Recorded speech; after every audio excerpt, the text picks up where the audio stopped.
Omnipresent, the state of being everywhere at once.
Omniscience. To be omniscient is to know everything. This is often referred to as a special power of God.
Omnipotent means God is all-powerful. This means God has supreme power and has no limitations.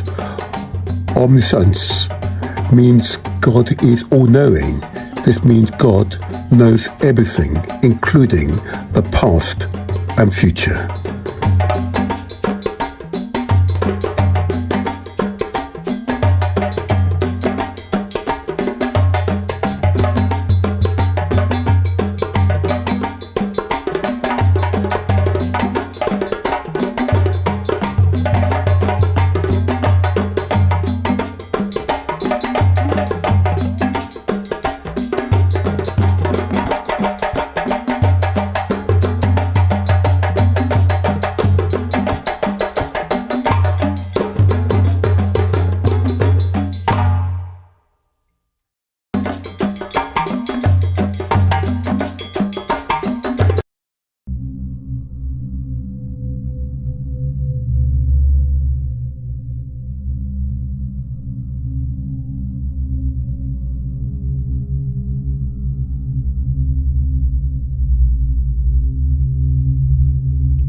Africa, rising through spiritual leadership and integrity.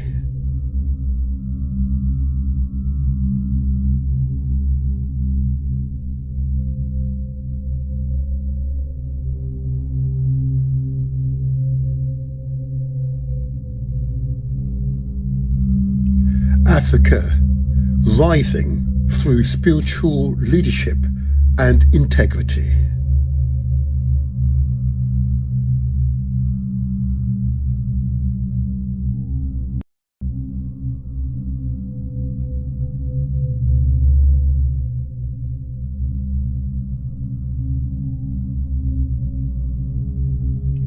Africa, rising through spiritual leadership and integrity.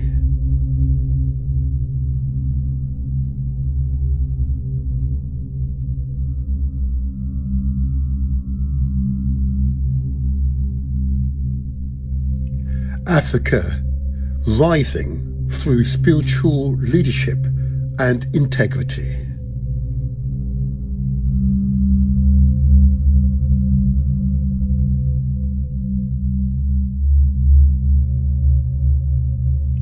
Africa, rising through spiritual leadership and integrity.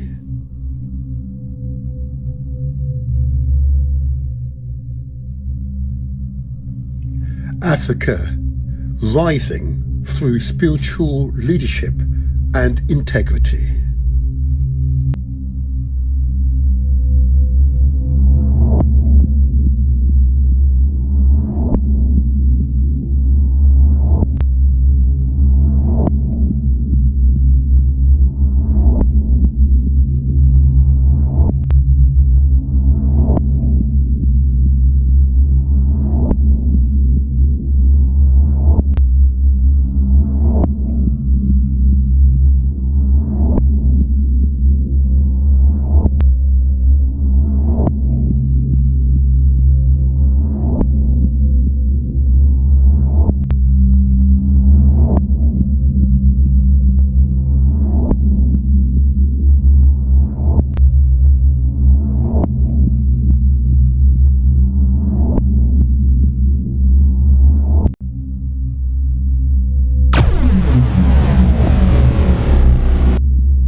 Omnipresent, the state of being everywhere at once.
Omniscience. To be omniscient is to know everything. This is often referred to as a special power of God.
Omnipotent means God is all-powerful. This means God has supreme power and has no limitations.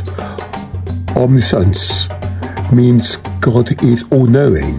This means God knows everything, including the past and future.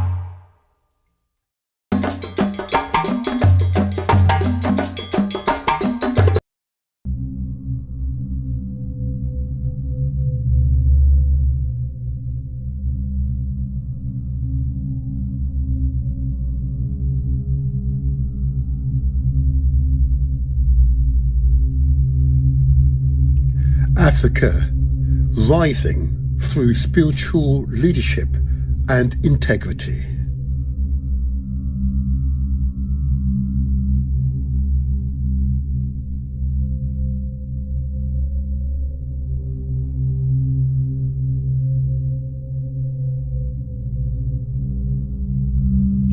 Africa, rising through spiritual leadership and integrity.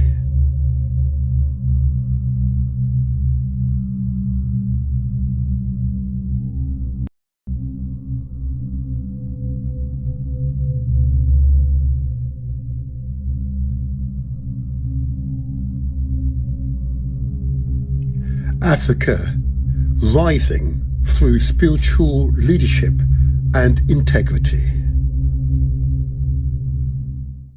Hey, hey, hey, it's the motivator here. This is where we translate our words into action and where success is ours for the taking.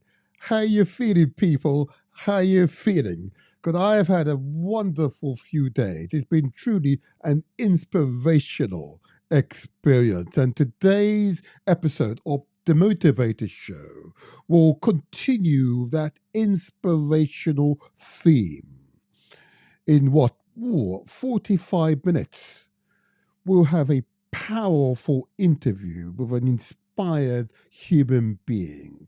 It will share with us why good governance is possible, where we could bring peace and prosperity to all, so you can enjoy long, fruitful lives. Good governance is founded on clear principles, and those clear principles are indeed universal principles. It is truly inspirational, and I'm assuring you, you find that experience overwhelmingly powerful, absolutely powerful, in approximately 42 minutes. There you go. All right. But between now and then, I've got a lot to pack in. And why I've got a lot to pack in? Because this, of course, being the Motivated Show, is very much a campaigning channel. Issues of social concern, of social conscience, are what we highlight here to remind you what we need to do as a family, as human beings, because we are indeed our brothers and sisters' keepers. Yeah? Empathy for our neighbors is a must if our civilization, human civilization, is to rise and thrive. Mhm. The minor ethnicities that you see across the world are but that. We remain but one species, one human race. For that reason alone, we are obliged to be made aware of what some of our peoples across the world are experiencing. You've come to the right place to raise our consciousness, to engage our empathy so that our species, the human race, can be a better place. Oh, yeah. Right. Ambitious, huh? Being ambitious is the way forward. I'm assuring you. Oh, yeah. Oh, yeah. Oh, as I said, I'm feeling really good today. Really, really good. As many of you know, we've just started this year's series of episodes. And each of these episodes, we've had an engaged, a truly inspired human being. And I know, based upon your feedback, that you would agree that they have been truly enthralling individuals. Not there in the international press or your radios and your whatever. No, no. These are just ordinary people engaged in extraordinary work, and often they have no idea. Often they have no idea, which is why here on the Motivator Show, we give them a platform. They're just ordinary human beings with a conscience who care and who seek to understand how to make their conditions, our conditions, better. Yeah, better. It's the we, not the I. I say again, it's the we, not the I. Mhm. And in doing so, we transform the world. It is a mental condition, a spiritual condition, which we need to overcome. And we have it within our gift to do so. Oh, yeah. Oh, yeah. At this phase of the show, what I'd like to do is just remind you of maybe one or two of my past contributors, because truly they have been inspirational, I've got to say. Truly inspirational, and been so inspirational, they've inspired me in ways they have no idea. I'm sure you they have no idea. Yeah, they have no idea. I want to move, first of all, my past contributors to the country that we currently call Nigeria. And I say those words deliberately, currently called Nigeria. Nigeria is a name that wasn't created by the people of the land. It was not created by the people of the land. And it's necessary, if reparations is to occur, that reparations begins with self. If I were in China now, okay, they changed the names of the cities, those key places that was named by others. If I were in India now, they changed the name of their capital. They ensured that they had their own name. Mhm. Eventually, we, the people of that land, will take back our names, imp- put in place our names. Mhm. But between now and then, we'll just remind them that it's not our name. Nigeria is not our name. Simple search routine will bring these facts to the fore. I also note, of course, that in that land, there were people who had lived there for hundreds, if not thousands of years. I refer to, of course, the Yoruba people, the Igbo people. The Igbo people who've been here quite prominently in more recent times. I want to give praise and respect and honor to Mazi Nancy Kanu. It was illegally abducted from one country, taken back to Nigeria, experienced what effect was a show trial, and sentenced to prison, just like this other person did in Washington. Huh? Yeah, renegade regimes, renegade regimes, renegade regimes. Because clearly it's against international law, isn't it? Hmm. Might is right, is it? Set. Yes. I want to give praise to Mazi Nazikano's wife, Ikechi Kano, a remarkable human being.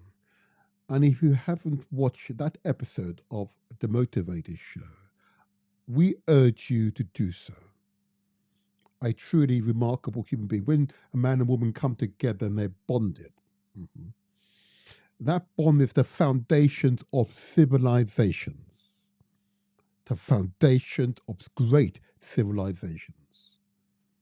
Work together in unity, because in unity is strength. Praise be to you, ma'am. Praise be. Long may you stay strong. I know the pain you're going through. We understand. We empathize with you. We understand. But your husband and his work, it must happen. It must be done. We must engage in a reparatory justice experience. And I'm assuring you, justice will be served. Thank you. And I honor and respect you. Thank you. Remarkable human being. I say to my audience, if you haven't watched that uh, episode, I encourage you to do so. The American bombed Nigeria. Mhm. Oh, yeah. Okay.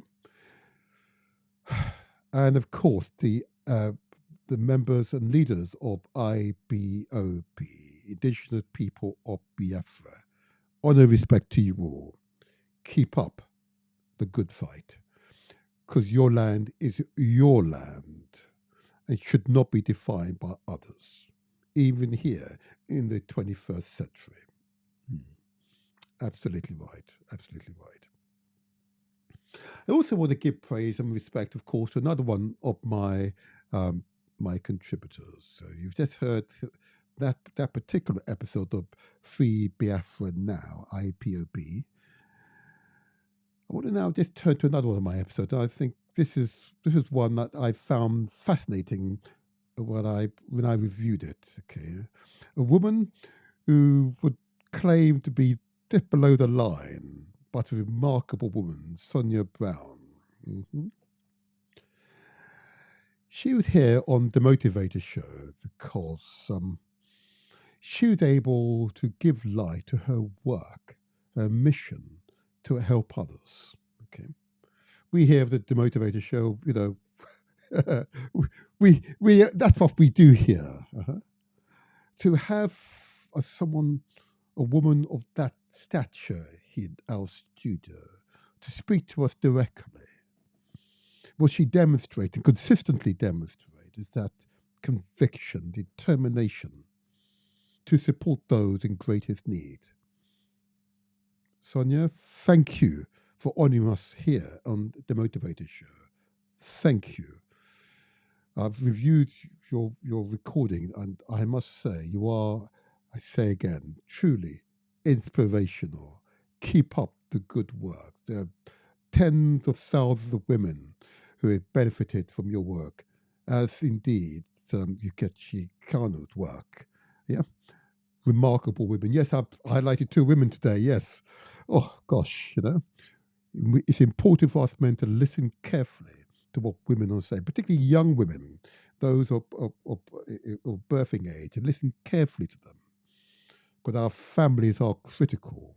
We must ensure our families thrive. So it's important to listen carefully to what young women are saying, understand what their needs are or wants are, so that unity can be strengthened. And with that strength, we move forward with confidence. Praise be, praise be, praise be. And my last reminder, and I just want to just put him up here, and that's Kwabena, of course. Okay. And that episode, Venezuela remembers the Ethiopian victory, yeah, of Adwa. Mhm.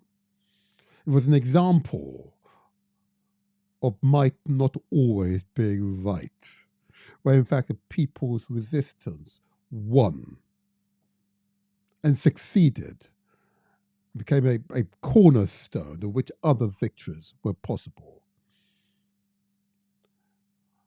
I want to give praise and remember the works of Maurice Bishop, that visionary leader of Grenada.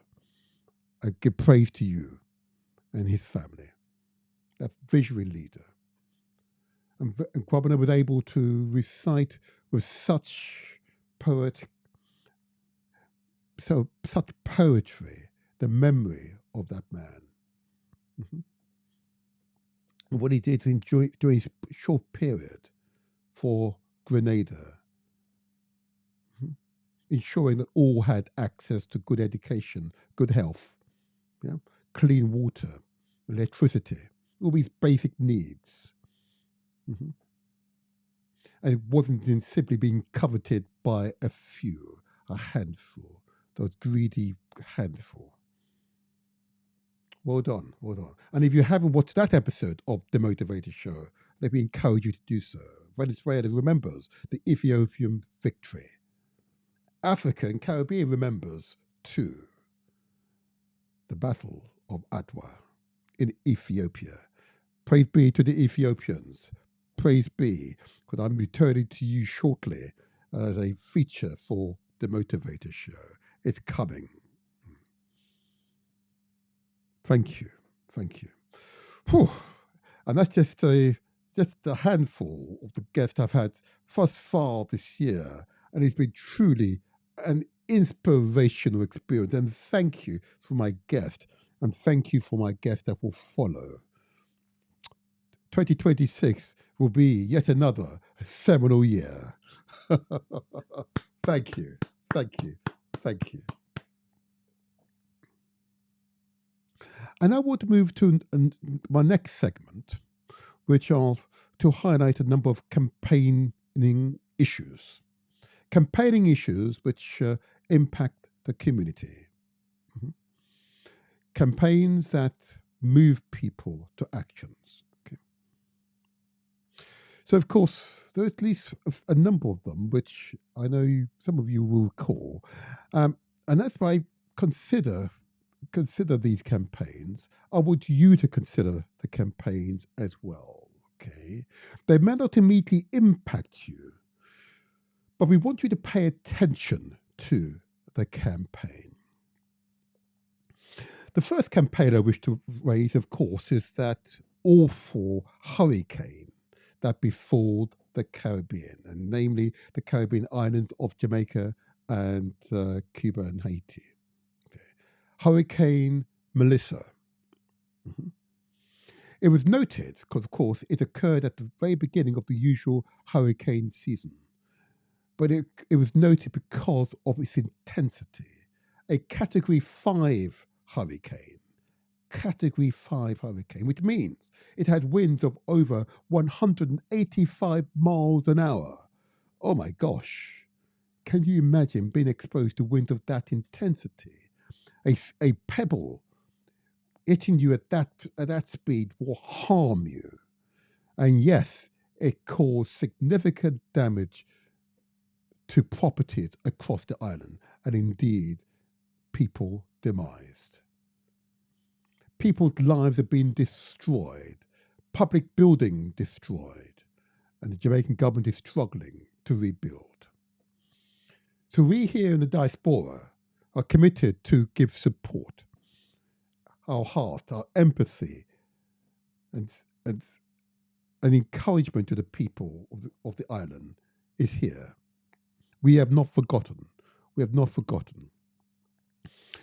So there's an organisation here in Britain, PNP UK, who've committed themselves to raising resources to support the island of Jamaica. But, you know, what we say in Jamaica, every little make a muckle. In short, we're going to start small. Mhm. Start with a public building, a school for children. Let's bring the school back into use. Let's renew that building. Not simply renew it, make it build back better so it can resist future violent hurricanes. That's what they're committed to. Here on the Motivator Show, as you would expect, but wish to give support to such campaign. Compassionate, empathy, empathetic people. People with humility, who are humane, understand if we do not support each other as a species, our species is doomed. Mhm. Our species is doomed because there's only one race. That's, of course, the human race. And if you haven't been able to resonate with this particular campaign or been able to give just a little bit, doesn't matter. It's fine. But we want you, please, to share the message with your families, friends, and wider networks. Just take note of this message that's coming out. Listen to this head teacher speak about her school, a head teacher of a infant school or basic school, they refer to it locally, okay, for little children. Imagine their school was destroyed or partially destroyed. Yes, watch, please, listen, and if you can, respond.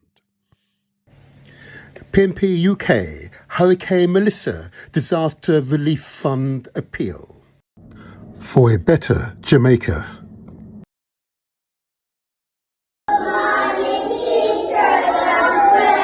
Good morning, students. Say good morning, parents. Good morning, students. Today is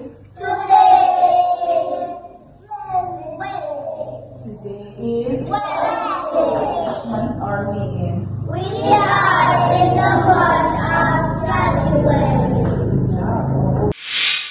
Everyone, I am Lexia Lewis Hines, principal of the New Building Early Childhood Institution in New Building, Nain, St. Elizabeth. We were adversely affected by the passing of Hurricane Melissa on October 28, 2025. And as such, we lost our school roof, we have lost furniture, books, and other learning materials for our young ones.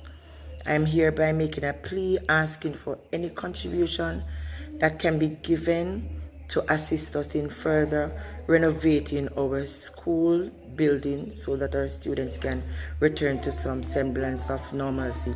We have already received some donations and we're able to cover half the roof. The other half is patched up with the old zinc that was there from before.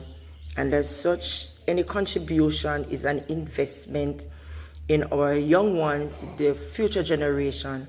And so this is my plea, asking for any contribution that can be given in assisting us to be better able to facilitate our young students. Thank you so very much. New Building Early Childhood School, New Buildings District, Nain, St. Elizabeth, Jamaica. January is 21 days old. On behalf of PNP UK, we hope you would agree that this school needs to be rebuilt so that the children can enjoy the teaching and learning experience. Support the Hurricane Melissa Disaster Relief Fund to build back better the school. Send your donation, whatever you can afford, to PNP UK. That's at NatWest Bank, sort code 600802, account number 298612333. And in the bank reference, please quote DRF Melissa. Thank you for considering. Thank you for your donations. Thank you for listening to that short broadcast. And one school at a time, build back better, so it's better than it was before, so it can resist those violent hurricanes that will continue to impact the Caribbean and places of similar profiles because of the excessive amount of atmospheric warming gases being released by industrialized countries. In this country here in Britain, the start of the Industrial Revolution, right across Europe, factories pumped out carbon dioxide into the air. And as a result, our atmosphere is warming up at a much faster rate than would otherwise be the case.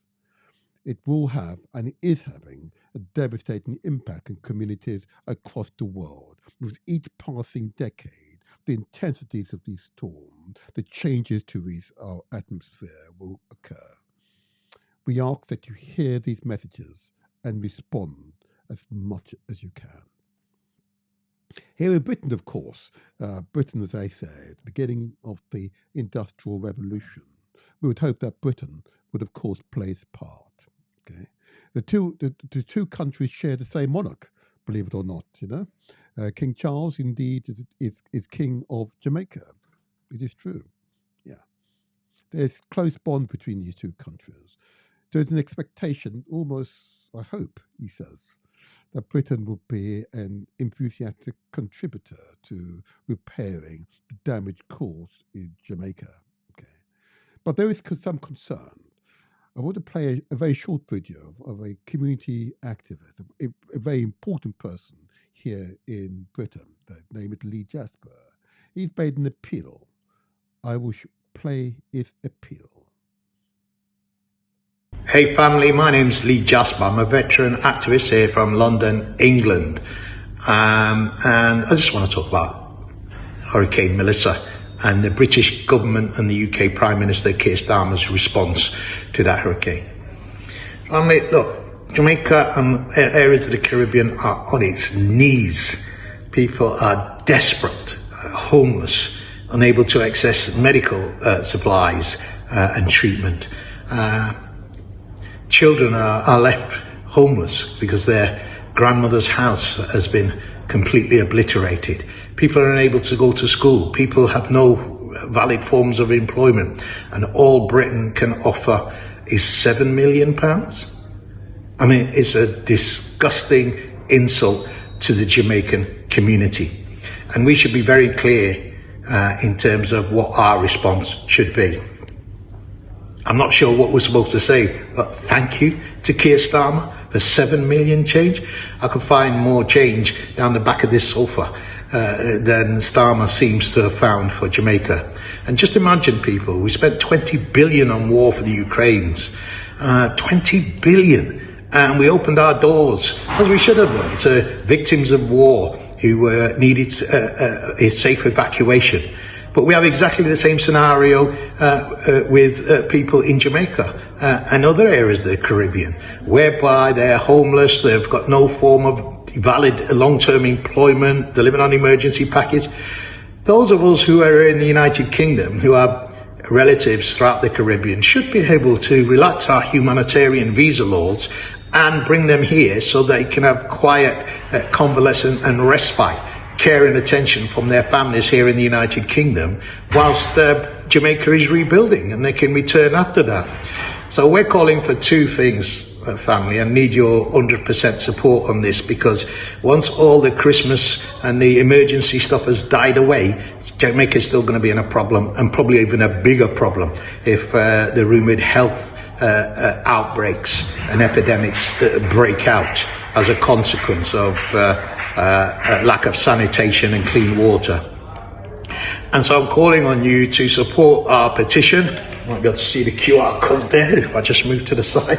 Here is the QR code. Hope it's visible. If not, then maybe I can make it more visible. Here is the QR code. All you have to do is put that into your phone and sign the petition. We also have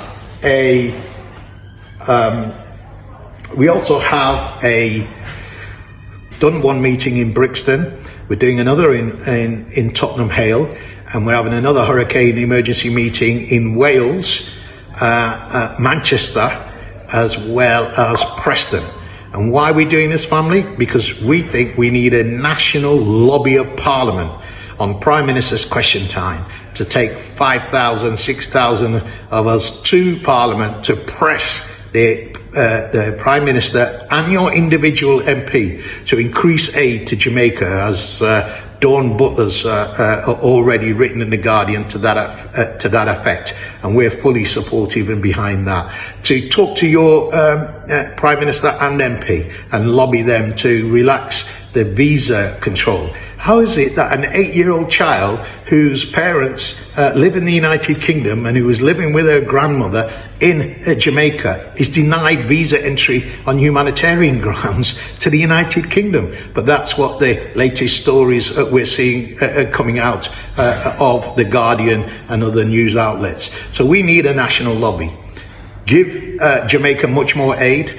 7 million, make that 50 million. How about that? How we make it 50 million pounds next year that the UK government gives to Jamaica to recover. Humanitarian visa restriction? Yes, so that we can give people respite because family, they're our family, they're our community. And we're here suffering the anxiety of not knowing we can help, but we can't get them into the country. So I'd ask you to support our call on the Prime Minister to increase aid and relax visa applications. And finally, family, this is going to happen every year with increasing intensity. So Britain and the West, as the major polluters, must pay. They must pay recompense for climate justice in those countries, or else otherwise, two hurricanes of Melissa's size in over a period of 18 months, as we saw with Beryl and Melissa, would just leave the island completely unsustainable and devastated. Britain must pay more. Britain owes more. Jamaica helped build this country, and they're giving us 7 million. Manar, take it. And I'm asking you to organise mobilising meetings in your local community area so we can take thousands of our community in the new year to the Houses of Parliament to lobby on behalf of our people who are struggling in Jamaica. Thank you. Scan the QR code if you didn't do so already. There it is. And share the video. Peace. Well done, Lee. Well done, Lee. Peace indeed. Peace indeed. An important piece of work. Keep it up. Keep it up. And I anticipate that at the next episode of the Motivated Show, the next live episode, that we will have a further update from him and the wider community to support of those public buildings in Jamaica, and indeed to support for those whose lives have been devastated by Hurricane Melissa. Keep up the good work. Keep up the good work, Lee. Keep up the good work, PNP UK. And together we will make the difference. In unity is strength. I did want to spend just a few more minutes before we go to the main interview for today. I was going to do another campaign issue, but I think I'll go straight into the other issue. But here's a campaign issue, because it's about life and death. That is our lifestyle messages section. The lifestyle messages section has been introduced into the Motivated Show because in recognition that across many communities there's abnormal levels of particular illnesses. Particular illnesses of concern, public health concern, include diabetes, high blood pressure or hypertension, obesity, fatness, if you like, cancers, and respiratory conditions.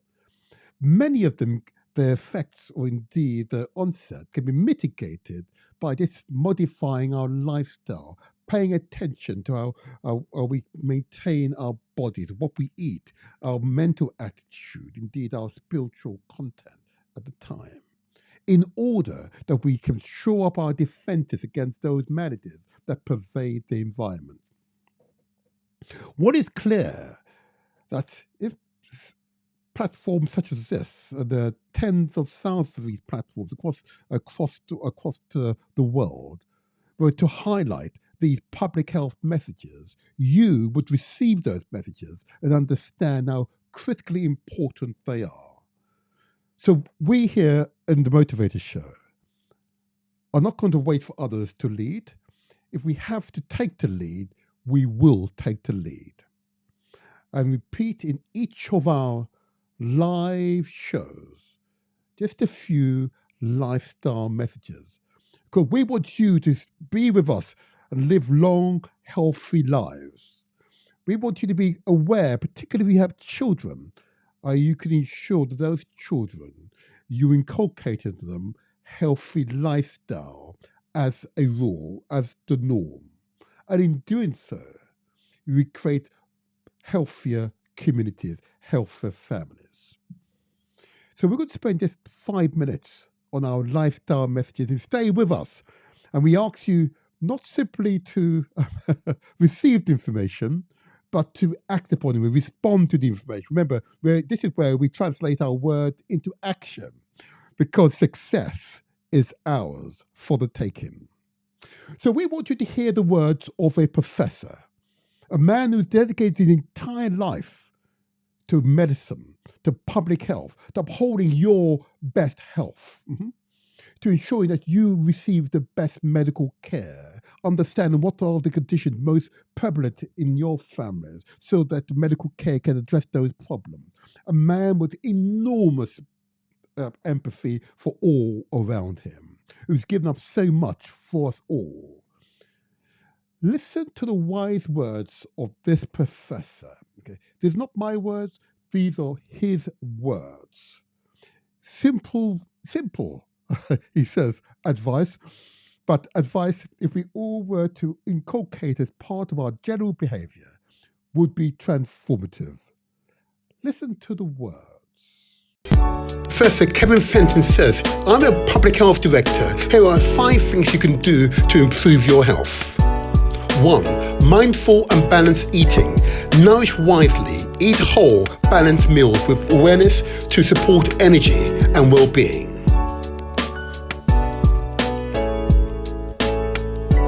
2. Get outside. Be with nature.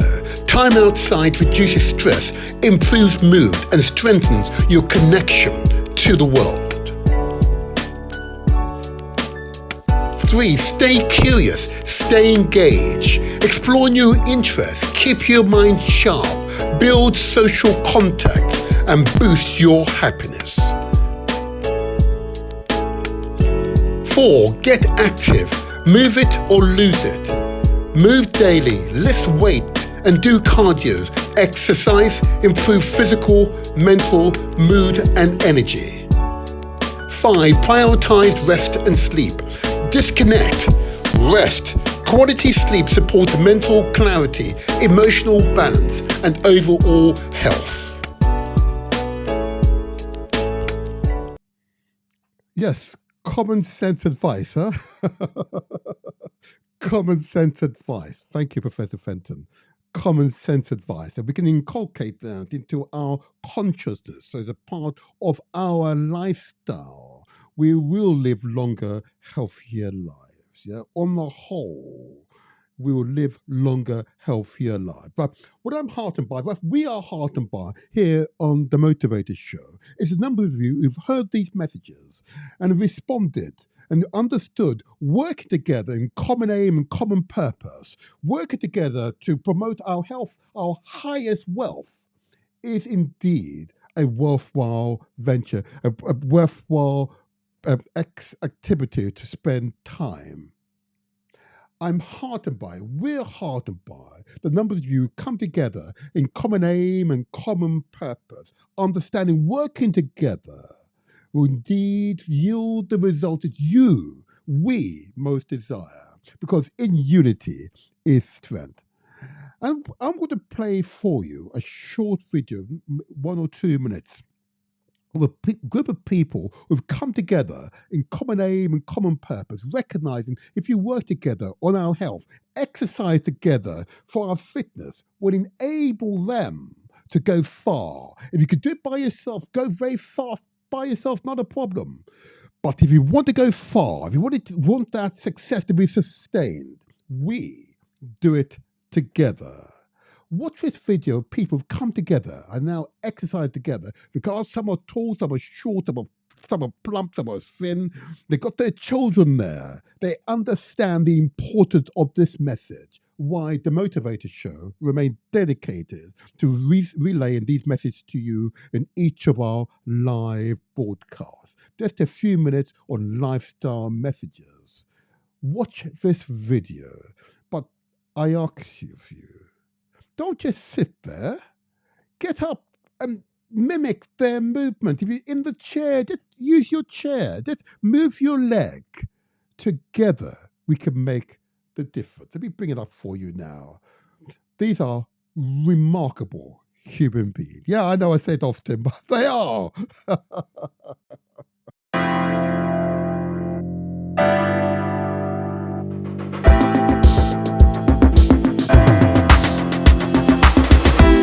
That's right. We can do this together. You see them? That's right. Wow, look at that. There you are.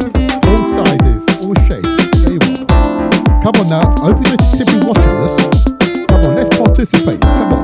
Get off to stay in your chair, stay in your chair. Please stretch your arms. And out. That's right.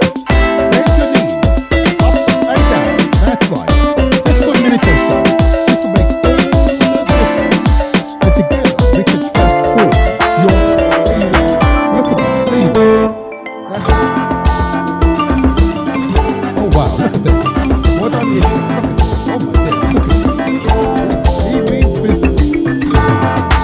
That's right. Absolutely. There you go. Ooh. Okay, put your arms up now. Ooh. Oh yes, that's the way to do it. Yes. Yes, they're big and they're small. They're thin and they're wide. Yes, they come together in common aim and common purpose. And together we can transform our lives. There you are. Oh, he's sweating. And they're smiling. And they're sweating. Oh yeah.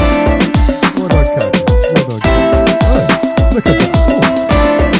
They understand the essential things. Oh, he's tired, isn't he? Oh, another 30 seconds of this. There we go. There you go. You see, they got their children there as well. Got their children. Oh, look at that. Oh. Mums and dads, yeah? Work together, common aim, and common purpose. Well done, every one of them.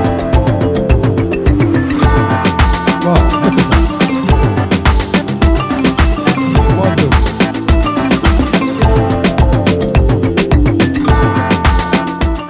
I'm going to pause there. There you are. There you are. Fantastic, huh? Why don't you join other family members or indeed your neighbors or your network? Come together, pool your resources, hire a hall so that you can exercise together. Yeah? A lot cheaper than going to these private gyms, you know? It makes all the difference. Exercise, a few minutes of exercise a day will considerably help your health and well-being because what you're doing is taking a conscious decision that your health is your highest wealth. And in doing so, you live far more happier, more determined, wholesome, satisfying lives. That's what we want for you here at The Motivated Show. But look, I've received many, many letters via our email. Can I put it up on the screen in a moment? With people who've come together with their neighbors, their families, their network, and pooled their resources and now exercise together. A lot cheaper than going to these private gyms.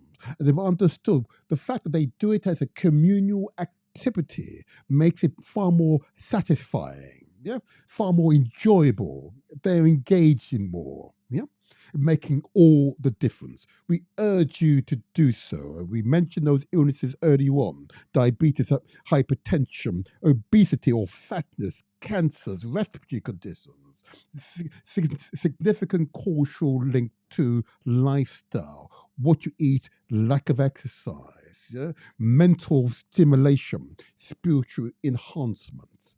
These are what we must do, deliberate action in order to maintain good health and well-being. If you're in South London, look, count down a wonderful group of people. If you're in South London, why don't you just come and join them for an hour? You know, well, 5 minutes, it doesn't matter. Join them. They're based in South. Let me put it up on the screen for you. Where's the details? There you are. There you are. They're called Countdown Health and Wellbeing. They meet every Monday and Wednesday between 6:30 and 8 p.m. of the evening. They're based at 12 Tatum Street, Tatum Street, at London, SE17, 1T for Togo, N for Niger. There you are. Their email address, it's countdown0405@gmail.com. I repeat, countdown0405@gmail.com. Telephone number, if in the UK, it's 07960-803-588. I commend the work of Countdown and similar organisations that have sprung up as a result of these regular broadcasts across Britain, Europe, and I understand in Caribbean and Africa as well. People come together in common aim and common purpose. Keep up the good work. Keep up the good work. And if you wish to write to us here at The Motivated Show, I'll put on details on the screen. Oh, can't get up on. Try it up on, shall we? That didn't work very well. I can't get it up now. There you are. If you wish to write to us here at the Motivator Show, we welcome your letters. We truly welcome your letters. You can write to us on this email address. So it's the Motivator Show 501 at gmail.com. I repeat, the Motivator Show 501 at gmail.com. We welcome all your comments. And if you have an idea or a person you believe we should interview, send those details through on that email address, the Motivator Show 501 at gmail.com. And lastly, before I go to the main theme for today's show, if you haven't subscribed or leave a comment, we welcome those responses. It's a public affirmation of the content that we provide here. You find it worthwhile. Okay, so if you haven't subscribed, it really does help us out. It tells the YouTube algorithm that the content is worthwhile distributing to other one of the billion or so YouTube subscribers. And it's free to subscribe, I might add. It is free to subscribe. Can you believe that? Huh? Free to subscribe. There you are. So if you can subscribe, or at the very least, leave us a thumbs up, or if not, a comment would be perfect for us. It just helps us to grow the channel. And we appreciate all of you who have done so already. Thank you. We very much appreciate you. I now must move to the main theme for today's show, which is an important theme. Because we want to address the issue of the governance of leadership. Yeah. Good governance, yeah, is good leadership. Particularly concerned with Africa and Caribbean indeed, but certainly Africa. Because the propaganda says many of our countries are not being properly managed. That is simply propaganda, I might add. And earlier episodes of the Motivator Show would have shown the propaganda and what are the underlying messages that have been provided by others. Okay. Countries, both of these countries, are only a lifetime old. In other words, ex-colonial countries. Mhm. And what that means is, of course, that the economies were not in the control of the peoples. Mhm. Those who control the economies come from economies that are worth trillions of dollars or pounds in today's money. Trillions. And therefore, their corporation and their political influence in those former colonial countries is and can be profound. These countries, colonial countries, have had hundreds of years to develop to gain their status. These countries are young babies by comparison. And it's little wonder that the politics, the economy seems kind of warped and mad in some cases, completely mad. Or we have so-called commercial arrangements, commercial deals, in which the former colonial countries' corporations take 90% of the profits. Yeah? As was the case in gold in Ghana, for example. Or oil in the country we call Nigeria, where the people in Niger built living in abject poverty, living in the pollution caused by the oil. Yeah? But yet the oil companies, British companies, Dutch companies are making tens of billions of dollars and give their shareholders handsome returns. Yes, that's why. It gives you an insight. Africa could not have let more than 30,000 languages within the land if it were a land of disharmony and destitution. That could not have existed. It had to be that the people had an understanding. There were common themes of philosophy, world views that allowed them to live alongside each other, with common aim and common purpose. Mhm. Despite all the propaganda you might hear today, it's self-evident by that fact alone. What follows is an interview with yet another inspired African man. We've had quite a few African women truly inspired. Oh my gosh, truly inspired. This is an inspired African man. Superior is someone with an acute intellect, deep insight, someone who's able to speak at length that we all can understand and appreciate the content of his words, the content of his meaning. He's someone with an oratory skill that I find difficult to obtain in other places. But the issue is an incredibly, indeed, extremely serious one. Question of governance and how to regain that governance. Some of you may have seen our intro video, which may have been unusual intro video, because we were introducing truly African concepts, these concepts which have served Africa well, which has resulted in more than 30,000 languages existing on the landmass. That thousands of cultures and traditions living on the same landmass and generally in harmony.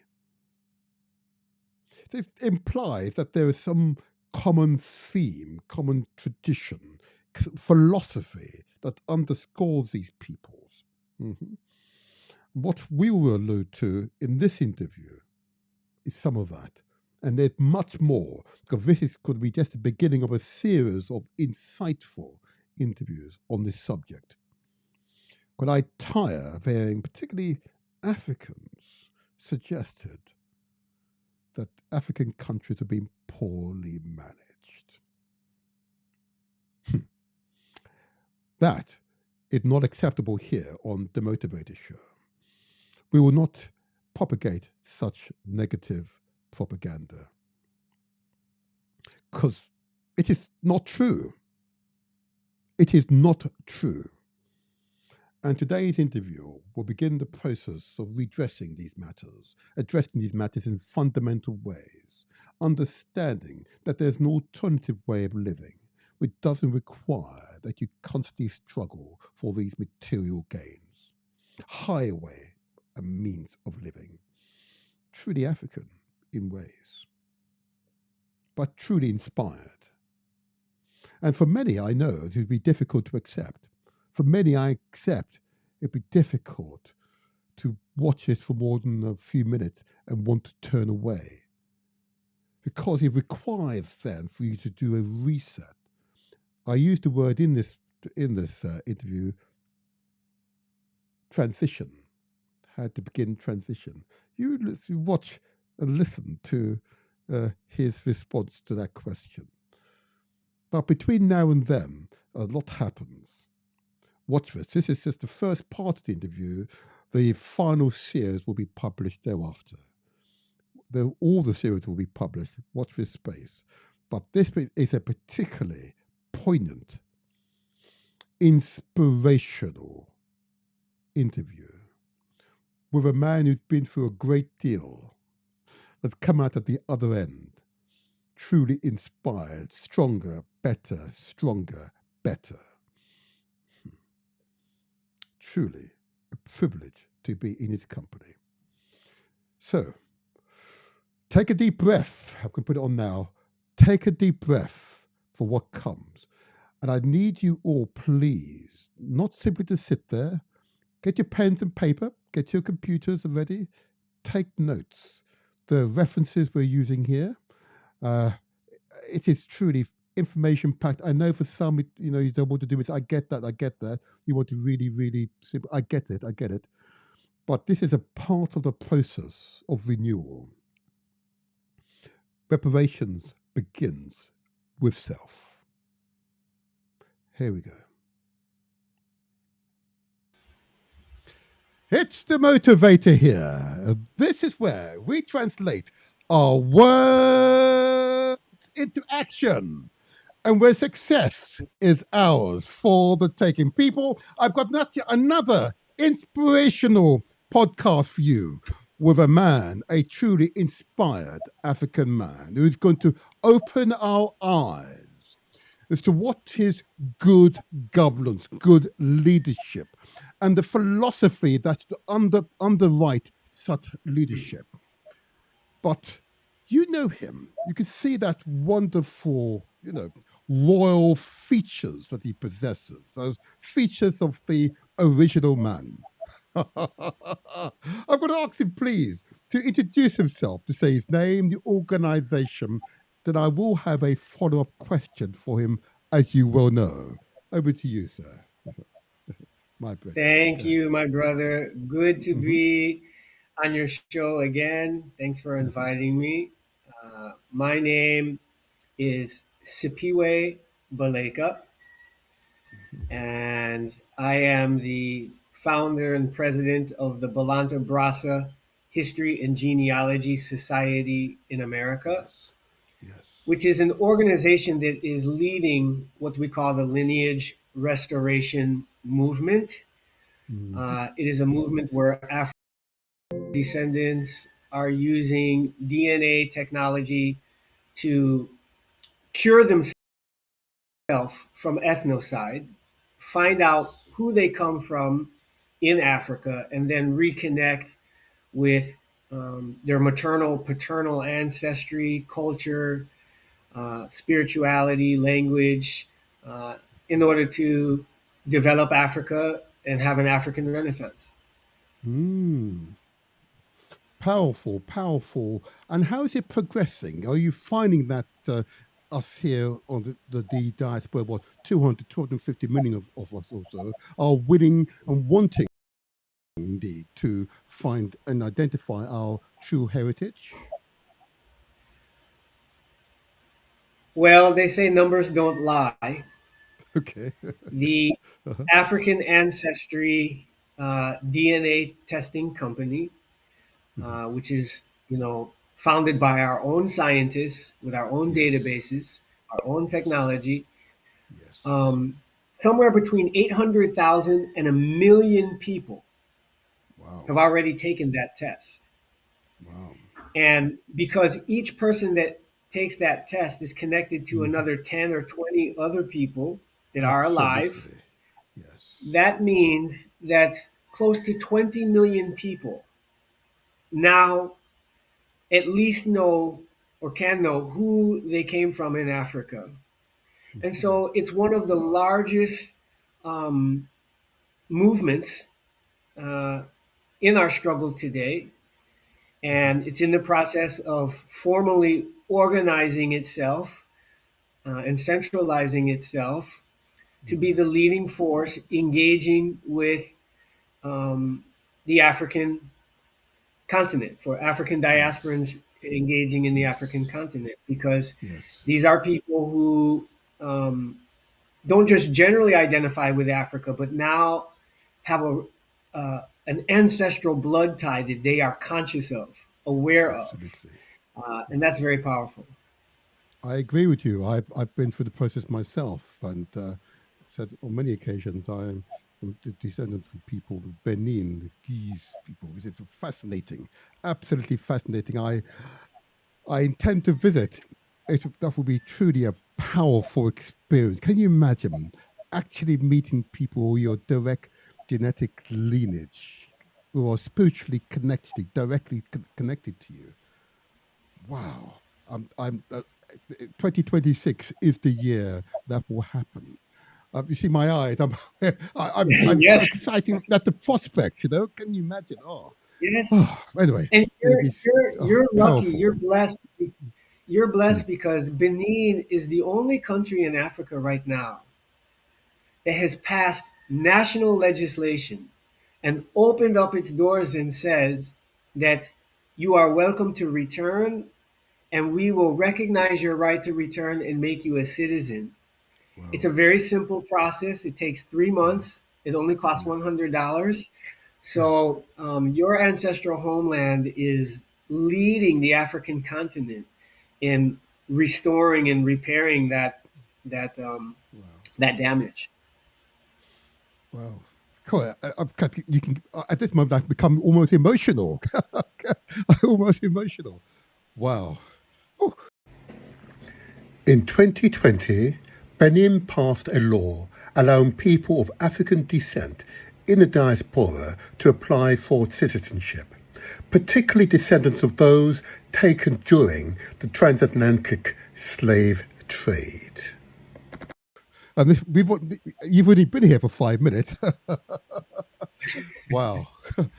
Wow, yes, I look forward to it. And yes, it is. It will be a spiritual experience for me, truly spiritual. And I've reached out to a number of persons in Benin, and even the manner in which they communicate to me is on a level which, anyway, another time it will be a special podcast series. I will record every moment, powerful moment of it. And we should give a big shout out to AfricanAncestry.com.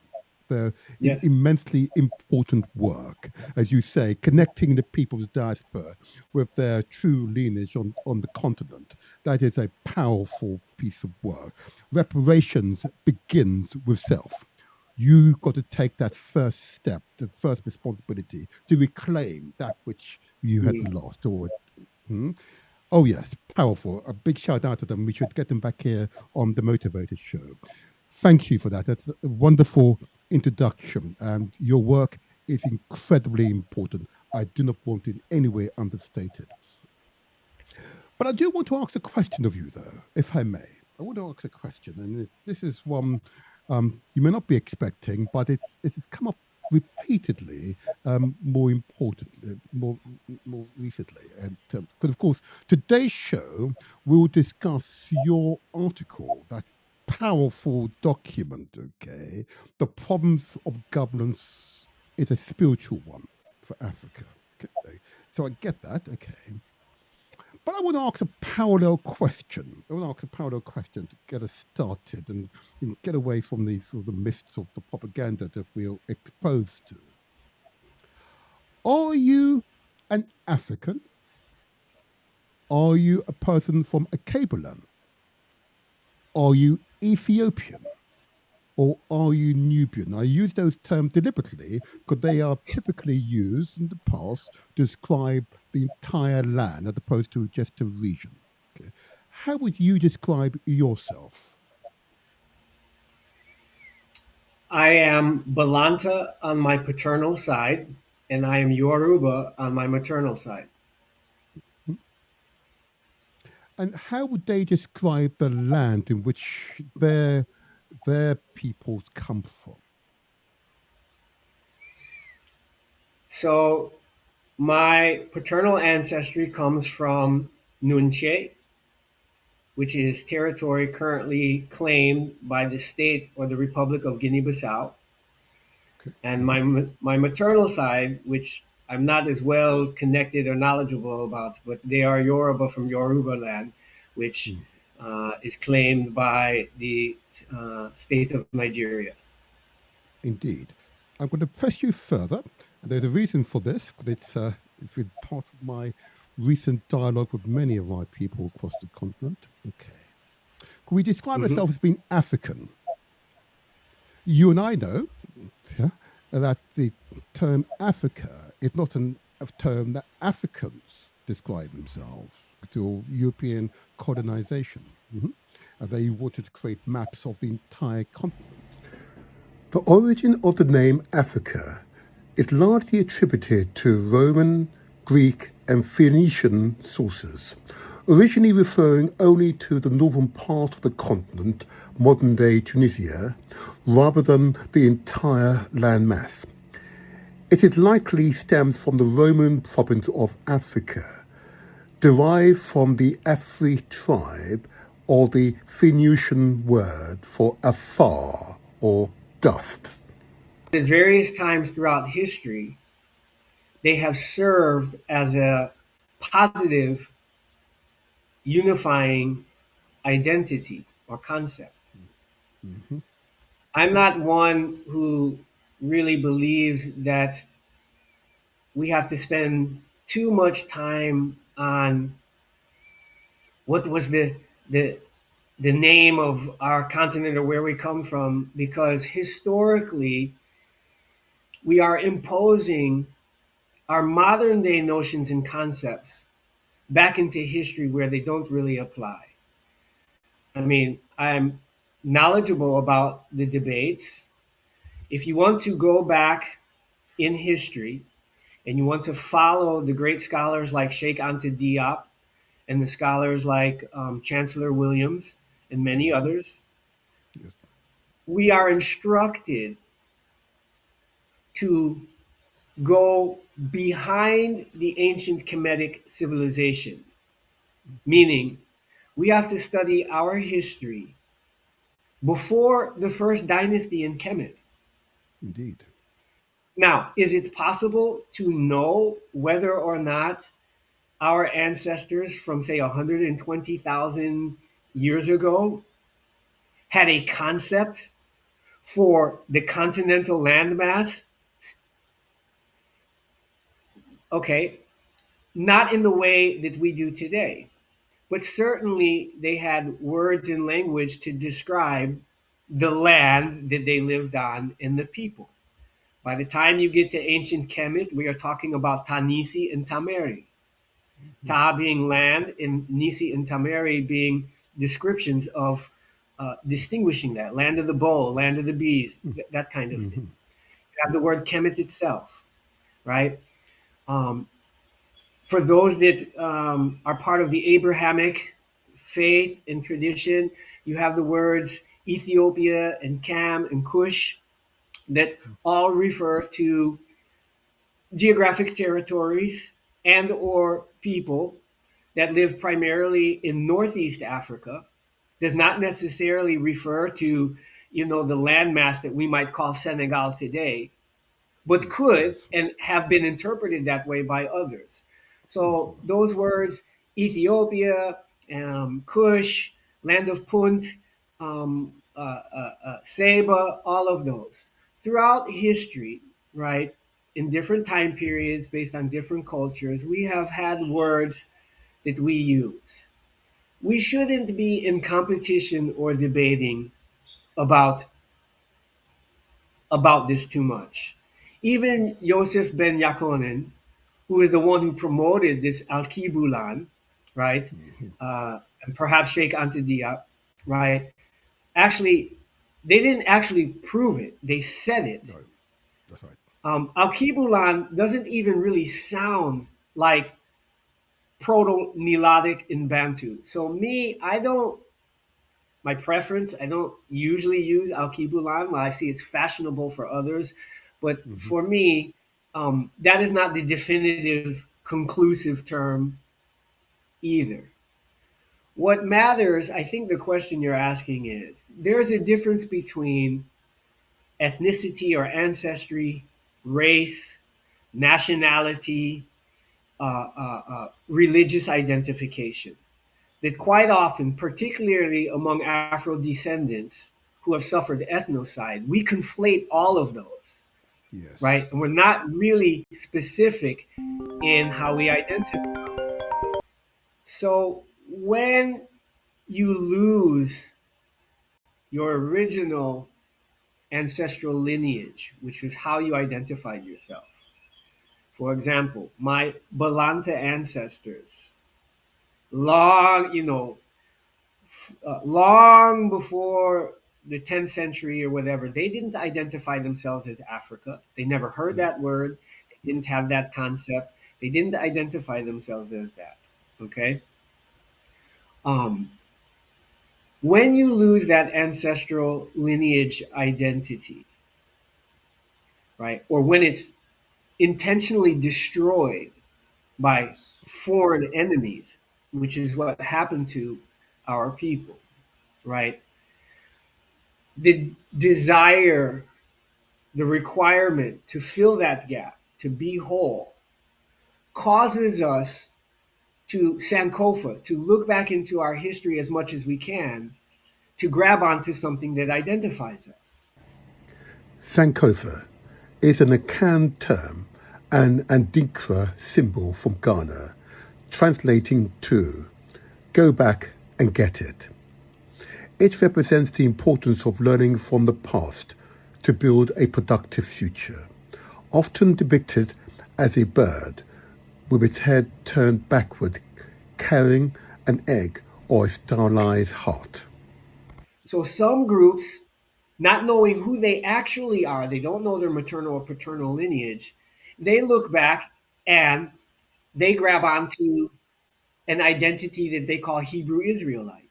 Mhm. Others look back and not knowing whether or not they came from any of the territories in North Africa, identify with a Moorish identity. You had, for example, in the Rastafari culture, right? Yes. You might be of Bamileke descent from Cameroon, but you don't know it. But you do know that ultimately all lines go back to the Nile Valley. So technically it's correct to identify as Ethiopian. Mhm. So Afro descendants have been trying to fulfill a spiritual need, right? To repair that lineage damage, and has in different time periods and according to different regions and different teachers have clinged to what I call fictitious identities that serve Mhm. as placeholders until this era where the miracle of DNA testing allows us to actually know. Because the one thing that never changes, that is the determination of your real identity is your non-recombinant DNA. That's correct. Non-recombinant, it doesn't change. And now we can actually identify that and find out. So your question, does Nubia resonate with me? Yes, of course. Kush, of course. Africa, of course. All of them. And depending on who I'm talking to, when my purpose is to communicate and to unite and connect, Mhm. I will use the word black for those where that resonates and that's how they identify themselves. I will use the Mhm. term Africa where people Mhm. understand that term. I will use the term Mhm. Ethiopia. I will use the Mhm. term Akiba. It's Mhm. not a question of which is right or which is wrong. It's a question of purpose. Okay. I hear you. I hear you. Um, I'm almost tempted to press you a little further, but the point you've made are very clear, and it is in places a point for contention for reasons which are natural, particularly where a descriptor can be identified being applied as a result of foreign intrusion into the land. Okay, so that I suspect is where the tension arises from. Uh, but it's good to hear your analysis of this situation. It's a piece of that repair that will take place where we have greater unity amongst the peoples. That's for sure. I would have moved to your article though, because that question sort of sets the scene as to whether or not your article applies to who in Africa or indeed the diaspora. Okay. I'm going to repeat the name of the article. The problem of Mhm. governance is a spiritual one. And you're referring specifically, of course, to Africa, but indeed it can apply to the world. But you encompass, as part of your narrative, historical, cultural concepts which are very, very specific to a part of the continent. Mhm. And I just want to just probe you on that, just so that we can take our audience with us. In the first section of your article, you refer to divine consciousness or the Kemetic tradition, the Ausar, man, faculties represented by seers. Um, and first three, of course, omnipresence, omnipotence, and omnipotent. Okay. Now, these are, I recognize them in the traditional Christian sense of the word. So I absolutely recognize them. Okay. And the terms Asor, Aset, Keru, traditions. Now, I'm going to ask you to explain for the benefit of my audience what these faculties mean. So start off with the divine consciousness and describe those faculties and what they mean in relation to us as humans. There you are. He's smiling already. There you are. So right now, immediately, I'm imagining a conversation that I would have with my son. In fact, I had Absolutely. these Yes. conversations when they were 7, 8. Now my oldest son is 14. So, you know, without becoming too technical or esoteric, how Please, yes. do we have this conversation so that it's universal, meaning it doesn't depend on any particular religious tradition or text or esoteric knowledge? In fact, can we talk about this divine consciousness, or what some people would call God, right? Can we talk about this or derive these things from basic things that we can all know and understand and agree on? So you raise these first three faculties: omnipresence, omniscience, omnipotence. So let me attempt to try to do this, make it kind of easy to understand. Please make it easy. We make Okay? it easy. All right.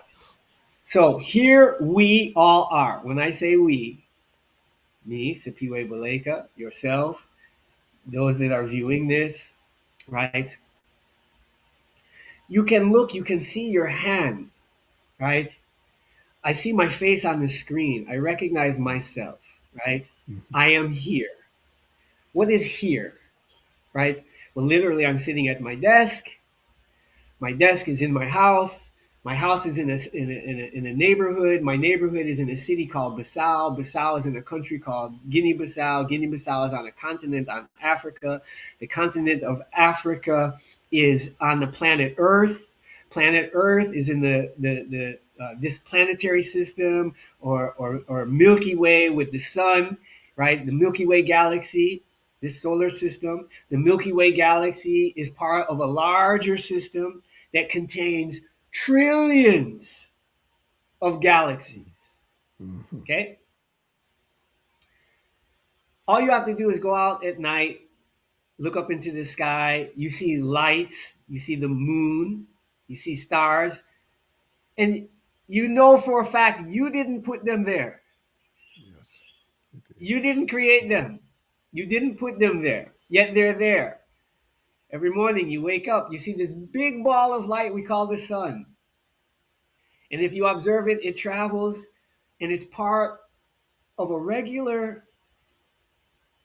cycle. And so, from this observation, right, of what we call creation, you ask the question, right, how did all of this get here? How did all of it get here? Mhm. The very idea, right, and you know this, anybody that's ever created something, if you ever drew a picture, before that picture manifested on paper, right? Somehow you had to get the paper, you had to get the pen, and then this idea that you had in your head came out of your head and became physical. Okay? So the very idea we know from our own human experience, when we create something ourselves, that creation presupposes a creator. Okay? Okay? The Mhm. creation Yes. itself Yes. Mhm. presupposes there's a creator. So if we're talking Yes. about Forgive me. So, in other this words, it's whole, self-evident. It's self-evident. There must be a creator. it's, It's visibly yes, in creation. So it must be a creator. Yes, accepted. yes. Mhm. So when we use the term divine consciousness or God, Mhm. Yes. or a whole host of other terms, including specific names that different cultures have used to name that entity that is responsible for this grand creation that includes all the trillions of cells inside your body, connected to the trillions of galaxies in the universe. All of that, guess what, is ordered, meaning we can look at the nature of the creation and we see the sun cycle.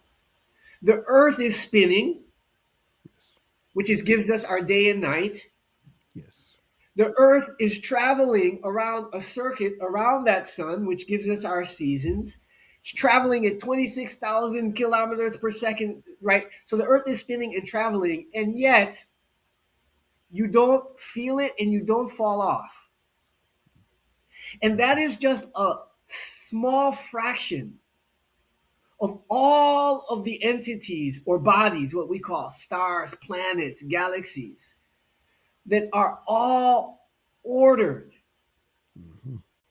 We talk about this thing called gravity, which is the perception of something that is governing how these two bodies, these two planets relate, and how they attract each other and all of these things. So when you take all of that into consideration, you think, wow, wait a minute. The divine creator, right? Everything that there is comes from this source. This is what we call omnipresence. Omnipresence, the state of being everywhere at once. Yes. Right? Meaning everything that you can see, touch, hear, smell, everything that there is in creation came from this source. Yes. There is nothing where this source is not. So this source is everywhere at all times. Okay? So Omniscience. omnipresence means Mhm. the divine consciousness, the divine intelligence, the creator, God, is everywhere at all times. It's present everywhere. There is no place where God is not present, where this divine intelligence is not present. So that is omnipresence. No matter where you go in this vast universe, the divine intelligence is there. Now, by virtue of that, that means nothing can be hidden from that divine intelligence. Okay? Nothing can be hidden because wherever you are, the divine intelligence is there. So, by virtue of that, the divine intelligence, not only is it omnipresent everywhere at all times, it's omniscient. Omnipotent. To be omniscient is to know everything. This often refers to a special power of God. It knows everything. Yes. There is nowhere that something can be hidden.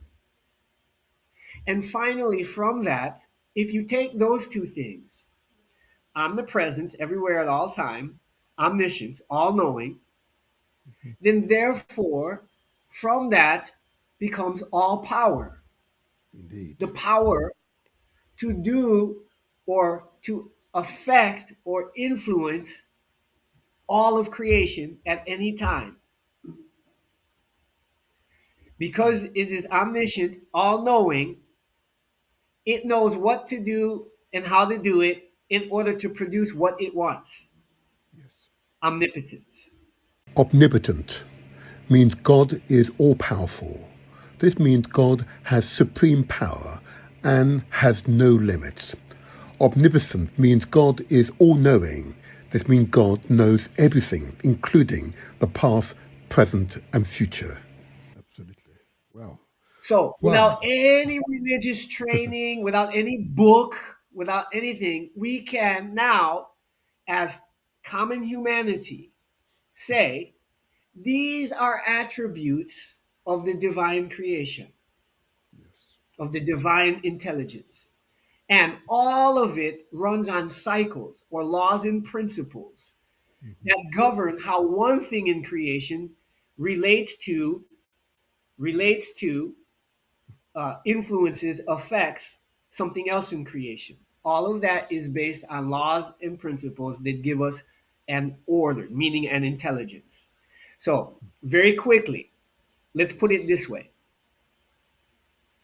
There are trillions of cells in your body. And if you consider your heart right now, okay, billions and trillions of individual living cells that are all working together in harmonious fashion to what?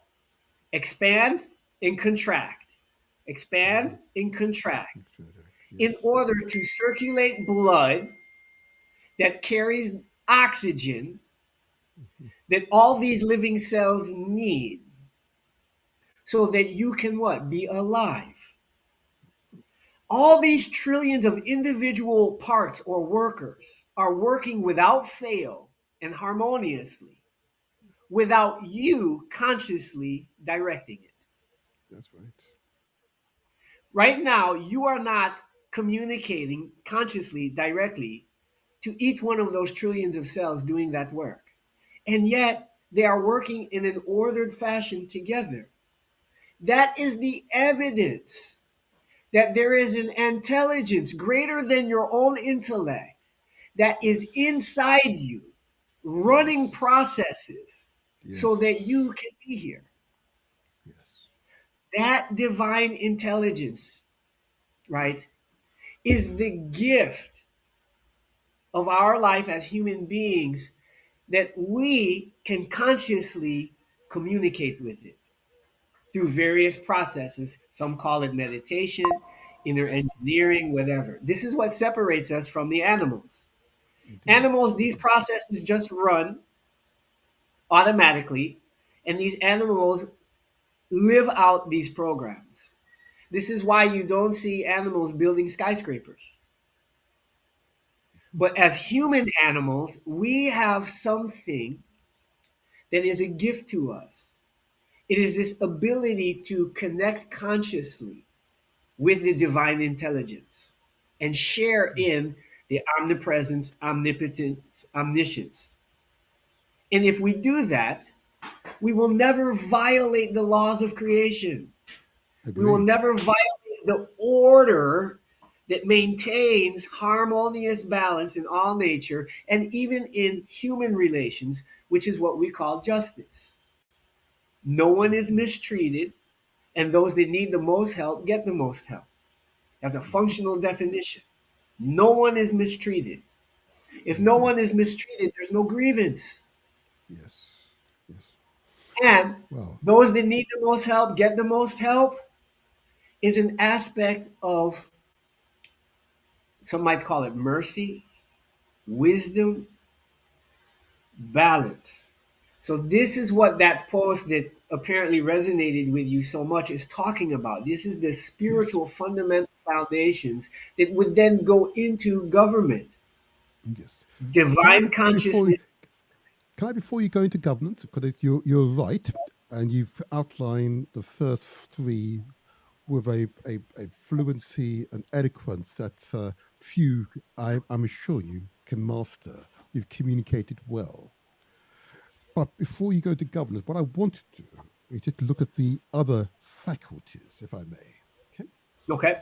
The other faculties that, or skills, which will be on the screen, the live show, the recorded show, Mhm. will be, of course, truth and joy. This, of course, is derived from the connection of course, omniscience. Okay? Discipline derived from its relationship to, of course, omnipotence, okay? Omnipresence, I should say. Okay? And the will, which is the faculty of freedom to choose. Can I ask Mhm. you again, for the benefit of the audience, to elaborate and the meaning of each of those faculties? Truth and joy, Okay. discipline, the will. So let me begin by saying this is not something that Sipiwe Baleka invented. All right. Oh, We are I wish you talking. were the inventor. Oh, Mike, would I be truly honored? Oh, my gosh. But please, Okay. this is wise, ancient wisdom. That we Yeah. emphasize. Go ahead, please. That um, many people may have heard the term the tree of life, the Yes. Kemetic tree of life, the Pawet Neter, right? So this is what we're using is a diagram, a map, right? That our ancient ancestors developed in order to explain creation and our place in it. So it comes from our ancient ancestors, their knowledge and understanding, and how they set it down and institutionalized it in teachings that come to us today. I learned about this from the great Ra'u Nefer Amen, who is the Mm, author of a well-known series of books called the Medu Netur that yes, explain all of this. So I just want to be clear, right? I am now a student, absolutely. right, Yes. using what I have learned and understood from my master teachers to talk about this and how it applies. So, yes, you have this tree of life, and in this tree of life, it basically is represented by three triangles. Mm, The top triangle is what we call divine, right? The Ausar, the divine realm. The mhm, middle triangle is what we call um, I call it the human realm, right? And then the lowest triangle is the animal part of man. And so this map shows us that the divine has its own faculties or characteristics, right? The middle triangle, the human being has its faculties and characteristics, and the lower, the animal human being has its faculties and characteristics. yes. Okay. And our job is to understand how they function and operate, right? Um, so that we can operate this thing that we call the human being, person. It's like a user's manual. Here's all its parts, here's how they function, and here's what you can do with it. So let's start with the truth and joy. Mhm. Hmm. Therefore, expand upon the truth and joy faculty. All right. So when we think of God or the divine intelligence that knows everything because nothing is hidden from it, That's right. from that is derived this concept of truth, Yes. right? Does it exist? Is it real, right? Is the relationship between this and this thing, or is it something else? So, from the divine realm of being everywhere at all times, knowing everything, Mhm. means we now can distinguish that which is true from that which is not true or a lie. Indeed. Yes. That we as human beings possess this faculty of discerning that which is true from that which is untrue. Hmm. It Hmm. comes from God or the divine intelligence itself. Likewise, on the other side of that triangle, you have power. Hmm. Imagine, right? All power, the power to do all things, the greatest power, right? Omnipotence, all powerful. So, with that comes the ability to exercise that power the Yes. way you want. That is what we call discipline. Hmm. So, for example, right? Hmm. Uh, let's say your goal is to be physically fit. In order to be physically fit, you have to do certain things. Absolutely. And there are things that you have to refrain from doing. You refrain from doing things that harm your health. Okay? So, for example, you don't stick your hand in fire and leave it there because it will burn and it will Hmm. damage, right? So, you can exercise discipline. I will not put my hand in that fire. I have the power to refrain or restrain myself. Hmm. Or I have the power to initiate, to get up every morning and exercise. Hmm. So when I don't feel like it, when I feel, for example, unmotivated, this is the demotivator, right? If I'm not feeling motivated, if Indeed. I'm feeling lazy, Mm. there is a power stronger than that that can overcome it, Yes. that you possess. We call this discipline. Yes. Okay? Now, in that same triangle, the reason is it is inverted is because at the seat of that is this faculty that we call will. Some of us Yes. call it freedom. It's the ability to choose. It's Hmm. what separates us from a robot or an animal. We are not just a program that is following a script. We actually have been given the power to create our scripts, That's right. to choose. Okay? We can choose to obey God or disobey God. We can choose to do the right thing or not do the right thing. We can choose, we hear that voice, we call it the conscience. You need to go and exercise. And then you have this other voice. Nah, I don't have enough time. I'll do it later, right? So now you have options. It is this will, this you can choose which one of those you're going to submit to. Yes. Okay? You can choose to focus your life on valuing, respecting, and seeking truth, and then using this power of discipline to only live truth, That's right. That's to right. reject that which is not true, that which is not divine, that which is out of order. You have the power to reject it. Mm-hmm. Yes. And this is what most spiritual traditions teach, cultivate. Whether you're a Tibetan monk, you go into a monastery, or you're a Buddhist monk, you are doing what?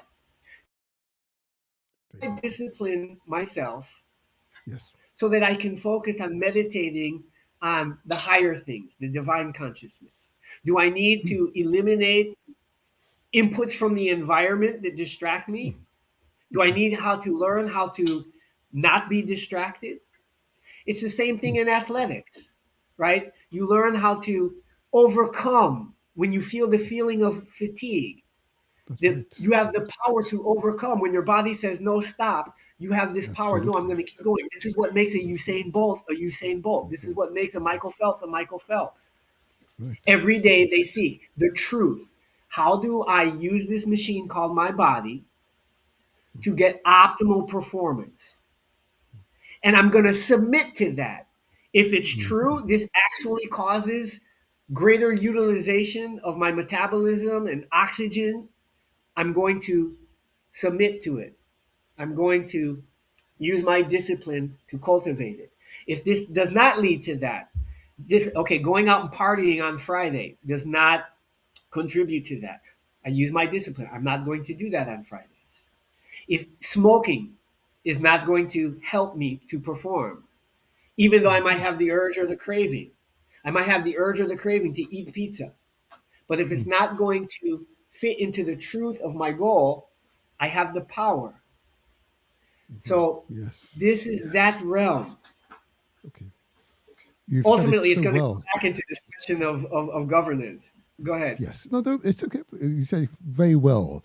I want to just go to the remaining group of Yeah. faculties, which it's at the bottom of the triangle, as it were, of the Hmm. Shehu, the man who possesses the faculty of imagination, intellect, and the physical body.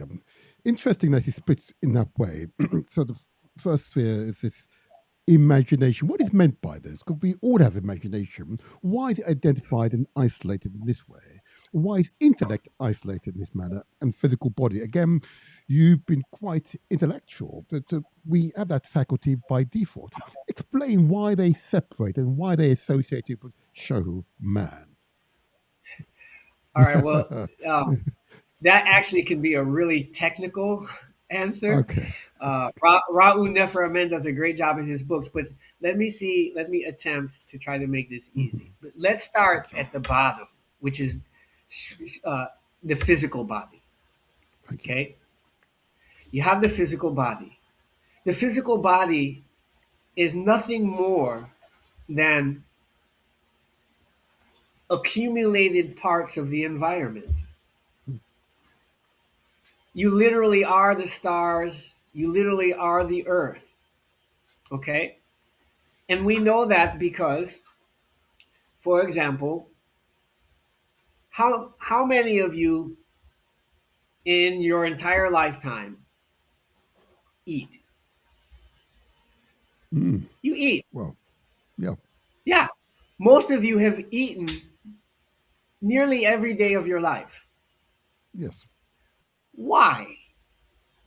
Is this something you freely chose to do, or do you experience this thing called hunger? Do you experience a cessation? When you come out of the womb, before you have the intellect, the words to say, Mama, I'm hungry, to even understand and articulate what you're feeling, when you come out of that womb, don't you already automatically cry out and then take the breast and start sucking? Mhm. Okay? So you have this physical body, and within that physical body, the divine intelligence is already guiding you and leading you to take from the environment so that you can build yourself up. Yes. When you grow a little bit more, you're eating. What is food? Food is just stuff that came from the soil and, according to this divine intelligence, built itself up to be an orange plant or a mango plant or a peanut. So, on a very basic level, you have this structure called your body that is constantly taking inputs from the environment so that it can grow, it can expand. That is your default. Every single cell in your body, from the moment of conception, is designed to receive and all right. That is Go ahead. automatic. Hmm. Okay.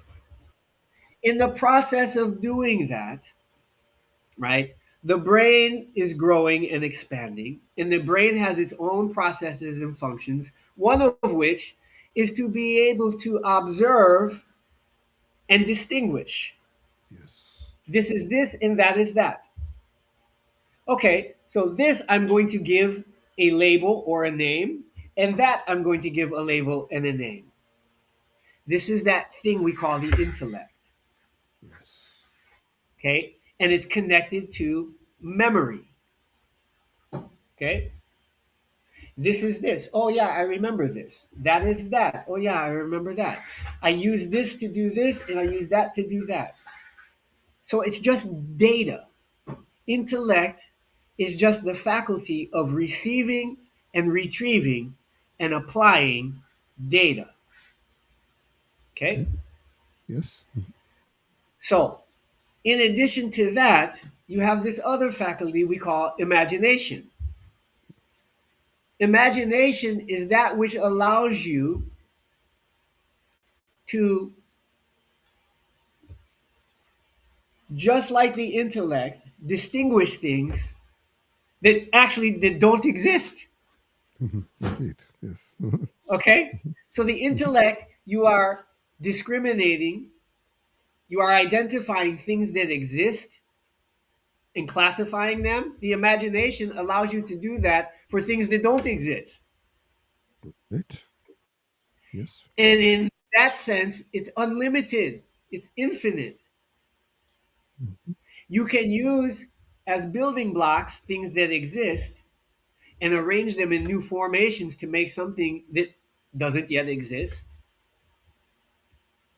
And Mhm. it's possible, by that very virtue, to think of things that don't exist yet.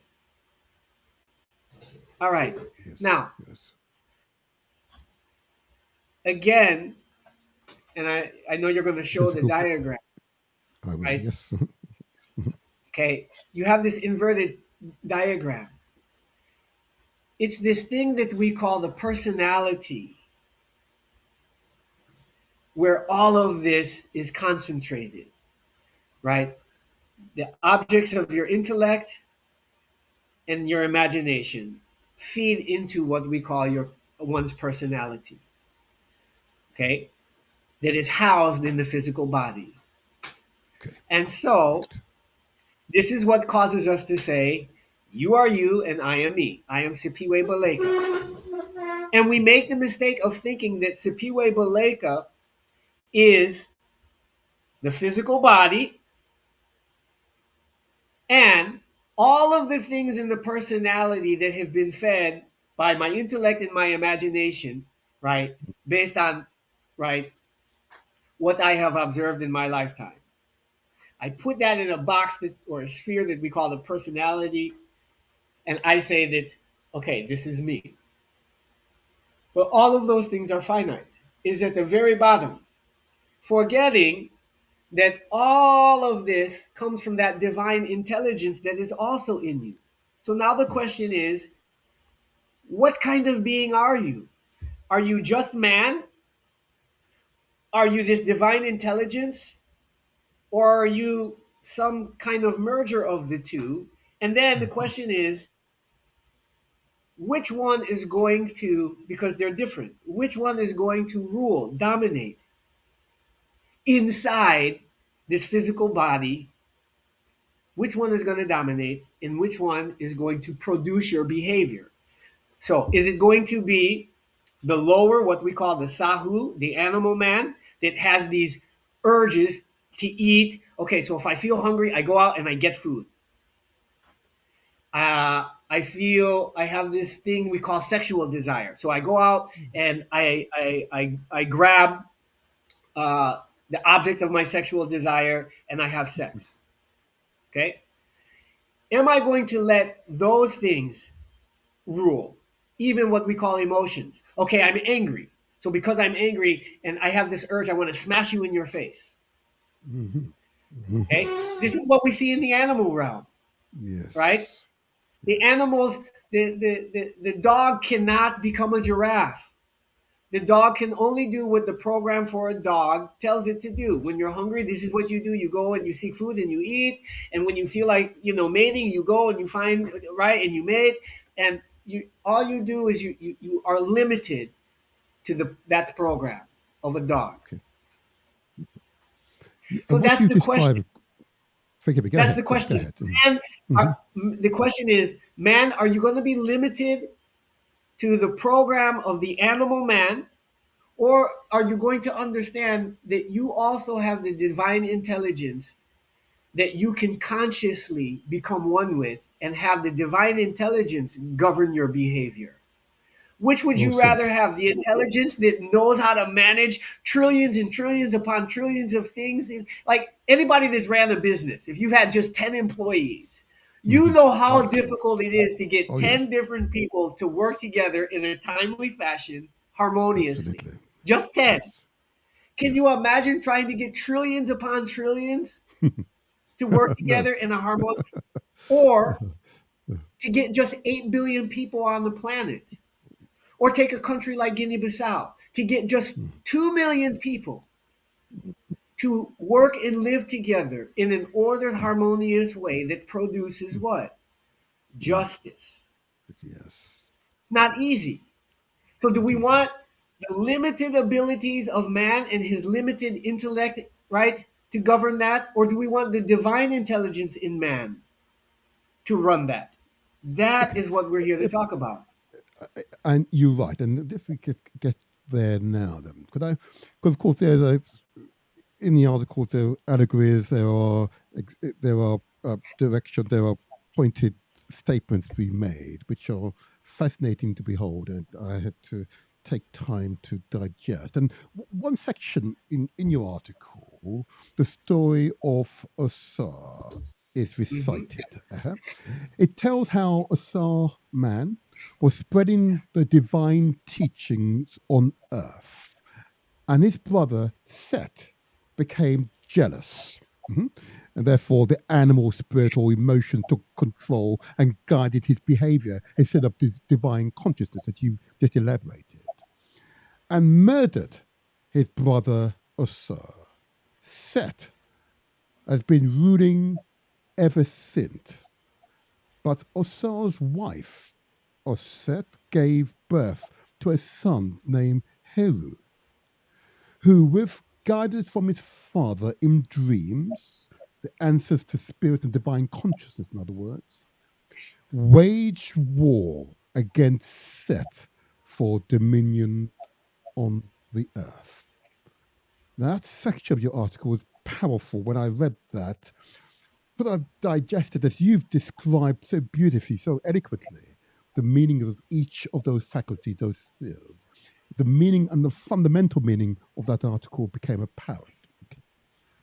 What would you add to what you've written here before we get on to other sections, to that very short narration from your article, which really exemplifies the human condition, divine consciousness, okay?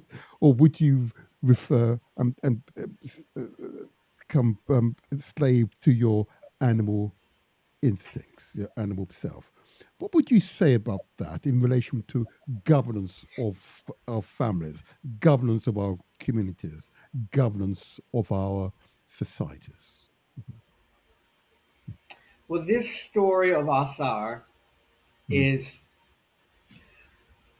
one of the oldest uh, stories about creation, about the human condition, as you rightfully labeled it, um, the meaning of human existence on Earth.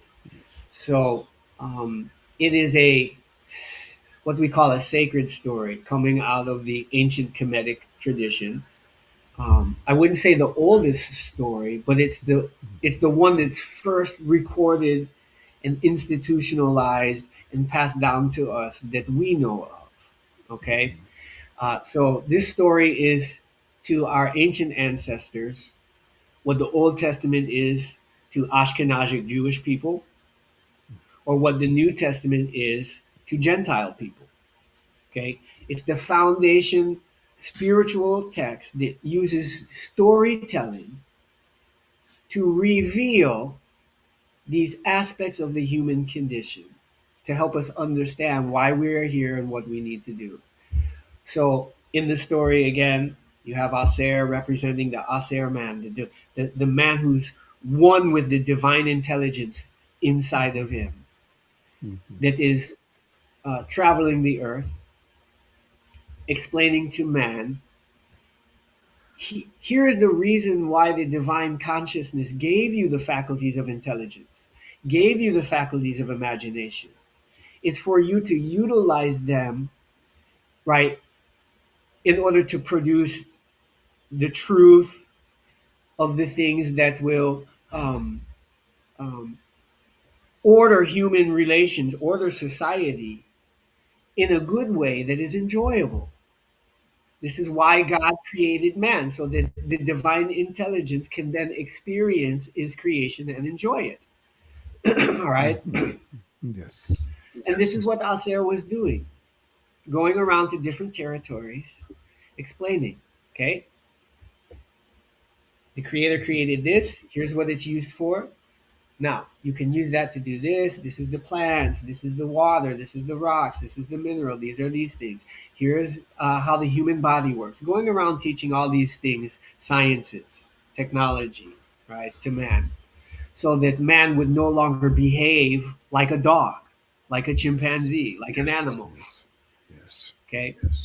Um, and that's what government was supposed to be. Just like you have parents guiding a child based on experience. Do this, don't do this. If you do that, you're going to fall into the hole and you're going to hurt yourself. So you don't walk here, you walk on the path.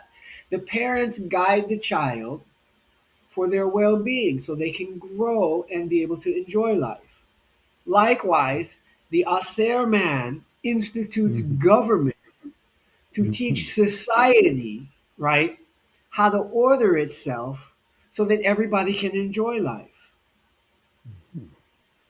Did that Mhm. answer your question? Yeah, it does. It does, and that's just to help others here. We are presenting a great deal of information.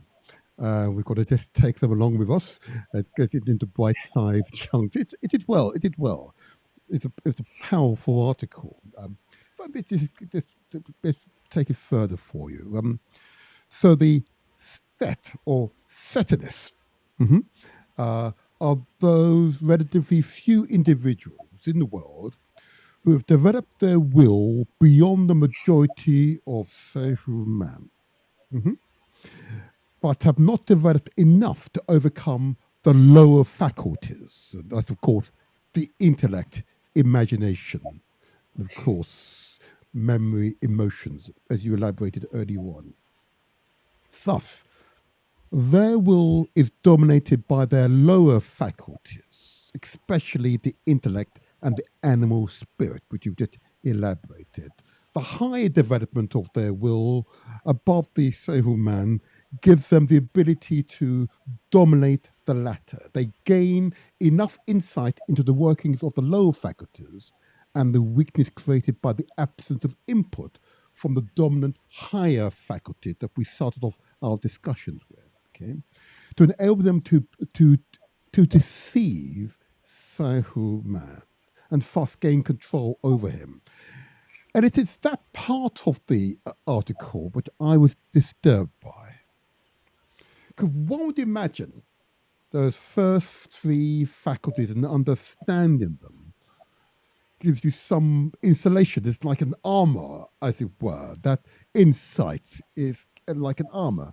Then, of course, the following three faculties, the truth and joy, discipline and will, would again further strengthen the armor to resist and withstand the onslaught of, I'm going to use a very simple term, evil. Mhm. Why are we, even though inspired, still vulnerable? I'm going to use that simple term, evil, in that case, to set. All right. So without going into various scriptures, even the Ausar story is a scripture out of one tradition. Without Indeed. going into, for example, the Book of Enoch and talking about the fallen angels to earth, right, or the film, without even going into that, let's back up for a minute to try to answer Okay. this question. What is the one single greatest activity that each one of us spends the most time doing in our lifetime? Apart from eating and dialogue. Please share. Please share. Please share. You were close. You were getting it. Breathing. Ah, indeed. Indeed. Most of us are breathing every, inhaling and exhaling every 4, 5, 6 seconds Yes. for the entire span of your lifetime. Yes. You spend most of your life, even in your sleep, that is the single. So your activity is dominated by being able to breathe. Most of your Mhm. activity is geared towards continuing. We call that survival, Yes. the survival Mhm. instinct. Anybody that puts their knee on your neck and restricts Mhm. the airway, and you will find out very quickly just how dominant this program, this animalistic program in you, is to keep you breathing, to survive. After that, what's the next activity you spend the most time doing? Go on, please share. Please share. Sleeping. Indeed. Sleeping. Yeah. So you after breathing, after that, you have this drive to make sure that you have somewhere to sleep, that you can sleep. Now, can you sleep if you're on the edge, constantly worried about somebody attacking you, or being too hot or too cold, or it's raining or it's thundering? No. So there's this biological program, right, that compels you to stay alive and have some housing, some place to go where you can be safe enough to sleep. That Mhm. housing could be under a tree, it could be in a cave, it could be on a beach, or it could be in a structure that you built. Okay. And then after that, the next thing that you spend most of your time doing is what? Securing food and water, eating and drinking. That is what dominates the animal man. And if you think about it today, most people, right, they wake up from sleep from a place that they either have to pay a mortgage or rent. So they wake up and then they have to spend the vast majority of their day, right, securing the means to be able to continue to have a place to sleep and get food. all the time invested in that, who has time to engage in the various practices, right, that allow you to escape the lower part and seek the divine part? Mhm. Take time to sit and meditate, right? To sit still takes time. We don't have institutions, our schools and our churches do not teach us the methods and practices and inspire in us to do what it takes to connect with that divine part. So this is the reason why most people are in that Sahu state. We live in societies that are now organized in such a way that you have to spend the vast majority of your time, right, in these man intellect created ways to get the things that you can then trade to either rent or buy a home and get food. The Sahu man. The Sahu man wants to sleep and then satisfy his hunger, and that hunger includes sexual desire, okay? And wants to be what? Happy, entertained. So we have a society that it has put all those things out there for our entertainment, whether it's movies, sports, right? All of that. What do we Is do? that not by is that not by necessity for simple survival? To eat, sleep, Well, procreate. It's just survival, isn't it? it is. Now watch this.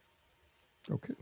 If the divine consciousness has the omniscience, the omnipresence, omniscience, and omnipotence, the power, it knows everything to do everything, that alone can provide everything we need, provide all those things.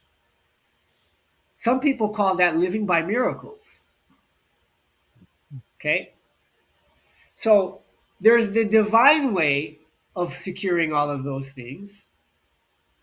And then there's the animal man way, where animal man has created a system from his own intellect and imagination. It says, okay, here's how we're going to order society so that everybody can have those things. Which one do you want? Do you want the divine intelligence way for doing that? The divine intelligence way is very different. Raul Nefer Amen writes a whole book on what he calls manifesting miracles. But we have been taught that that omnipotence of God is not there. You have to rely only on you, you as an individual, you as a person. You don't see yourself as one with all creation. In fact, you see all creation as opposed to you. So I have this individual thing that I have to do. And so the Sahu man is concerned with satisfying the individual, the personality, right? I feel hungry. Okay, I want food. You can see it with siblings, young siblings. They want food.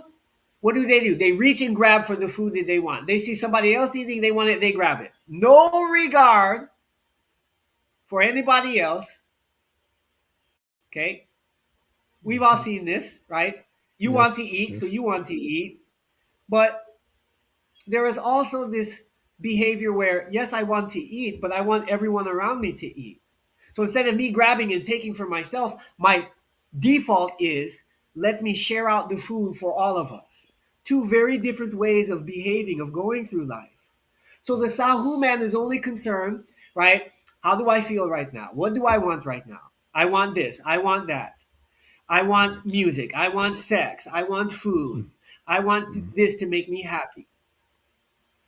They're not Is it want or thinking. need? Is it want or need? It's both. Okay. It's both. I need these things and I want these things, and I'm only looking at it from the lower perspective and not how I fit and I'm one with all of creation. I'm only using my intellect to segregate, and I'm only concerned with this small, infinitesimal aspect of the creation. And that becomes the overwhelming priority. Everything else is secondary to that. So Okay. But getting back to the thing that struck you, Hmm. the Setians or Satanists, right? They have transcended that. They have learned enough to understand that most men are like this. And therefore, if I can manipulate things to keep them, right, under control, I provide food, I provide the entertainment, I provide these things, but only in a limited fashion and only in a way created to reinforce my control, which is not the omnipotence of the divine. This is how we get this situation that we're going to call, for lack of a better term, bad or evil government. Hmm. It's government, right? Or it's the control of the Sahu man, right, to benefit a relatively small few amount of people. Yes. And they manipulate. There you go. There you go. There's about another hour to go of that interview. It was truly powerful. So, what we are doing with that interview is to repackage it into 20-minute or so slots. So, you can watch it at your leisure in 20-minute slots. There's a great deal packed into each of those. And if our leaders, indeed, our leader aspirants, indeed, wise, indeed, amongst you, wish to learn, you can learn from this man. Absolutely, absolutely. There's so much there. It's difficult to even begin to describe. It was one of the most stimulating interviews I'd conducted. As you could see, I was taking it in, digesting and responding, then questioning and responding, and then questioning, pushing him, putting back, pushing him further. It was powerful, truly powerful. As I said, it's been repackaged. You must watch this one. Watch out for it next 24, 48 hours. And there are others to come out as well from the Motivated Show. But that was a particularly powerful interview on the quality of leadership and to enshrine good quality leadership that is meaningful for the whole and not just for the soul, a single soul. Truly powerful. I want to thank Supiri for his narration. Truly, truly, we pushed him. We pushed him, and I can assure you, he rose to the questions, rose to the challenge. Outstanding, absolutely outstanding. And indeed, with people like that across the continent of Africa, the Caribbean, here in Britain, the world's future is assured. The world's future is most certainly assured. And of course, he quoted a number of key persons' names who I think it's time to have them here on the Motivated Show. We need to move forward. The wind of change, of evolution, is well underway. We are, and you are, an integral part of that. Okay, you are the change makers. Here, we simply provide a platform, a mean to facilitate. But you are the change maker. You are the catalyst for change. Mhm. Envision what it is, not your higher self. Envision what it is. You are the catalyst for change. Wow, a wonderful, wonderful expose. Thank you, Supiri. Thank you, thank you. And I say, watch out for the repackaged interview in 20-minute slots, and you'll find it from easily digestible, but a great deal of knowledge to be acquired. Wonderful, wonderful, wonderful. Now, don't leave us just yet. Now, if you haven't subscribed, or leave a comment, or give us an acknowledgement, it simply tells the YouTube algorithm that the content you have experienced is one that you approve of. It simply affirms. It really does help us. If you haven't subscribed, please just subscribe. It does help us as well. Secondly, if you've got ideas for persons or particular points in history, or indeed in here in these contemporary times that you believe the Motivated Show should look at, most certainly we will do so. But be aware, though, that we will investigate and ensure that the image or the person that you wish us to give promotion to through our interviews meet with our minimum guidelines and expectation that it should be inspirational, it should be wholesome, it should enable others, indeed you, the individual, to learn. Then that knowledge will be shared with your families, your network, and wider societies, wider communities. Okay, that is really important to us. That this is not simply a passive exercise.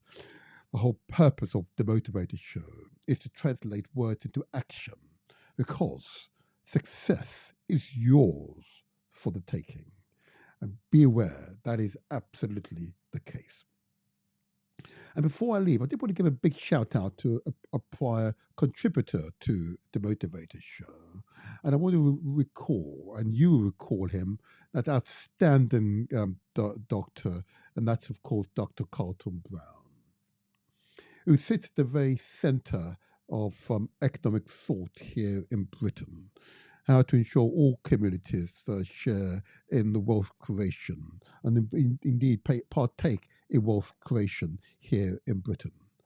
He is an example of the very best of us. I want to remind you of the Black Entrepreneurs Conference that is due later this year. In our next episode, we'll have details of how you can book online for the conference. And be assured, it's a place where you should attend if you wish to enter business, or be aware of how to support those who wish to enter into the world of business. How to secure the training, how to secure local and corporate contracts. The entire package is been designed for you. I did want to give a big thumbs up to Dr. Carlton Brown. And thank you, Dr. Carlton Brown, for being a guest here on The Motivator Show. Again, if you wish to see that particular episode, it is available on the channel. Just go to our channel page and you will see it. It is called the Black Entrepreneurs Report interview. And of course, the race paradox. You know, the race paradox. Outstanding human being. Keep up the good works, Dr. Brown. Keep up the good works. So I'll say to you all, we hope that you found the content today stimulating, enthralling. Okay. We will continue to do so. We'll welcome your feedback, Each of your messages are read. Don't misunderstand. We read your messages. But thank you for being an outstanding audience today. And thank you. Any questions? Ask. Don't hold back. Ask your question. Do not hold back. Okay? Do not hold back. Until the next time, I remain the motivator.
omnipresent, the state of being everywhere at once.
Omniscience. To be omniscient is to know everything. This is often referred to as a special power of God.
Omnipotent means God is all-powerful. This means God has supreme power and has no limitations.